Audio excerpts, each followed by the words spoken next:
Hey, everybody. I thought we'd do something a little different today, which is probably not that unusual. We just finished the 5 parts about my story with Bradley Jersak, and I thought, it would be very interesting to hear Bradley's side of that adventure. So I called him up, and sure enough, he was willing to do it. So here we go. We're going to have Bradley's side of the adventure at the shack site, and I'm sure you'll enjoy it. Now, I got to tell you that there are some technical difficulties. Nico will fix it as much as he can, but nothing that will interfere with your enjoyment of it. You'll get the gist. All right, here we go. You're listening to the Paul Young Podcast.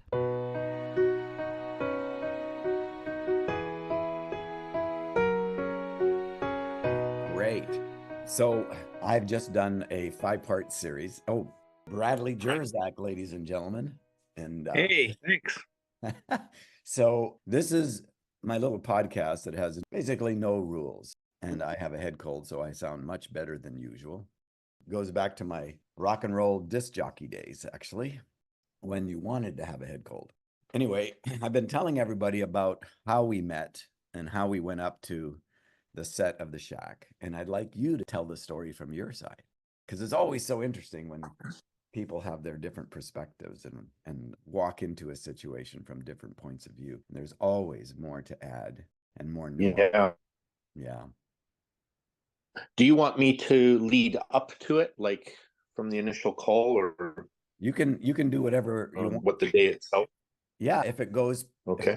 past, then we'll cut it in two. Yeah, I don't think it will take that long.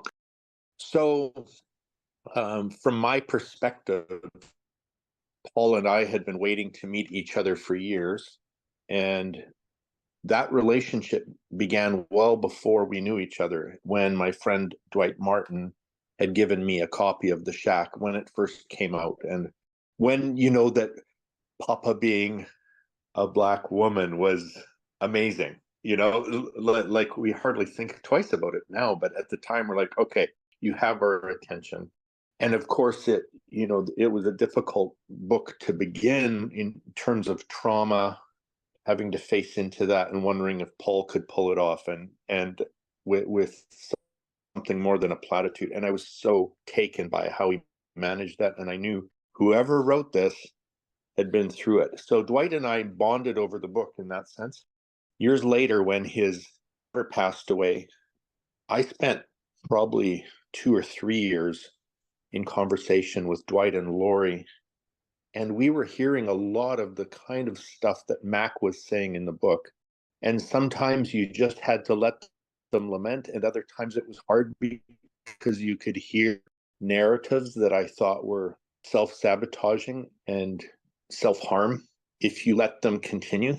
And yet it's so explosive when you try to address that stuff in a person's pain. So one day I was out at Cultus Lake, and I went for a walk with Dwight, and we wanted to talk about this, or I did anyway.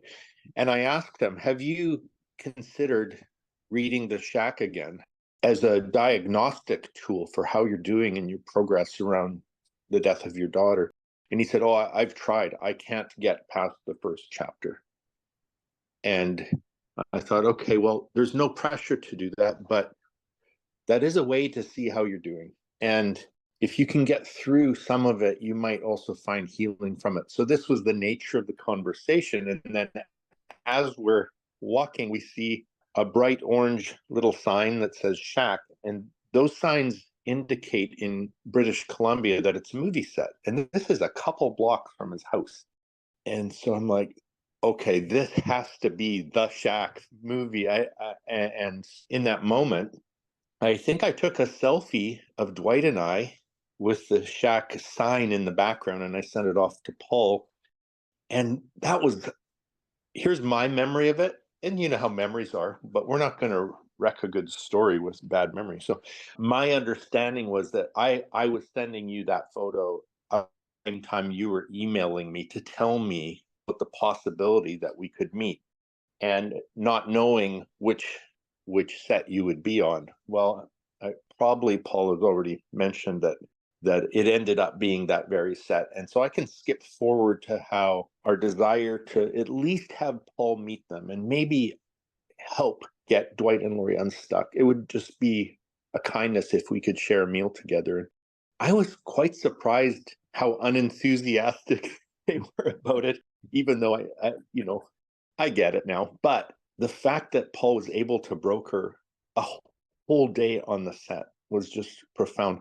Now, I'm also witnessing the walk down the beach to the set from their cabin when Lori and Paul hugged.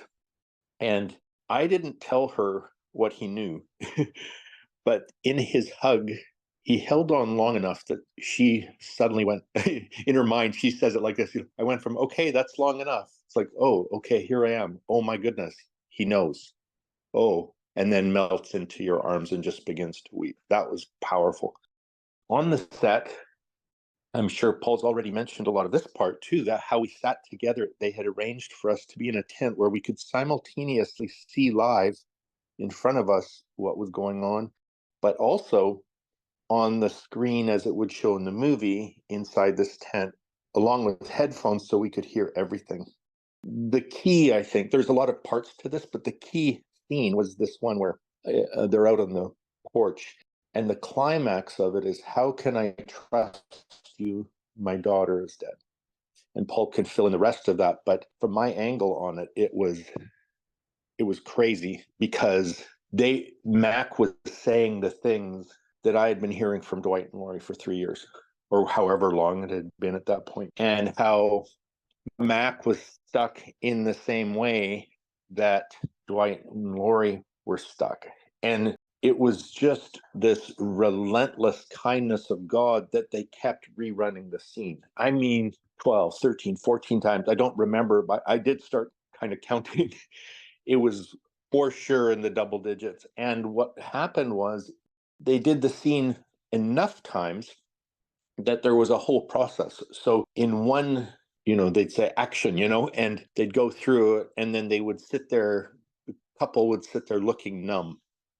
And the next time that they would go through that scene, there'd be weeping. And the next time that they go through the scene, there'd be agitation. And the next time they'd go through the scene, Lori would walk off and Paul would follow her, and I'd see her talking and praying and holding her outside the tent. And then they would come back.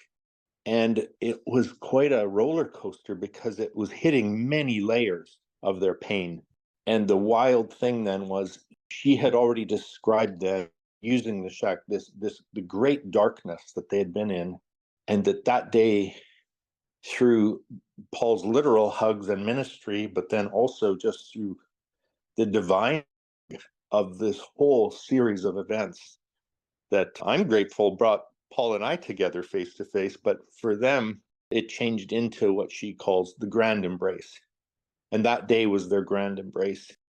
It's not like a McDonald's drive-through where you just float through, you watch a movie set for a day and you're all better, but it was a dramatic U-turn in I would say the most profound way that they experienced healing. And then they were able to experience it in many other ways. So that's my nutshell version of it.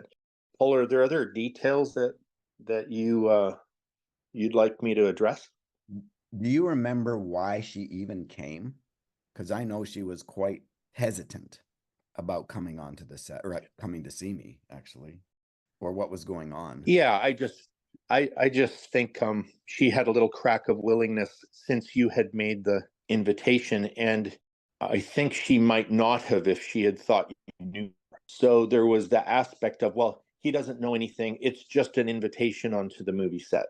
And then my plan had just been like that we'd go to the movie set, we'd just get to see some stuff for a few moments, like however long we could stay, and then go back for lunch. And the conversation didn't have to go anywhere. It would just be to meet you. So it wasn't high stakes when she made her decision to come over. I think it became that in the hug.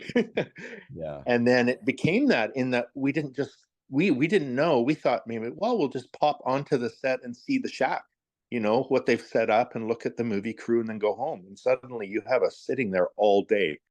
So we got way more than we bargained for. And I think that was God's way of easing her into it. Yeah. Yeah. And out of it came this incredible gathering called the Grand Embrace. Yeah. What was your experience of the Grand Embrace, the celebration that took place the next couple of years?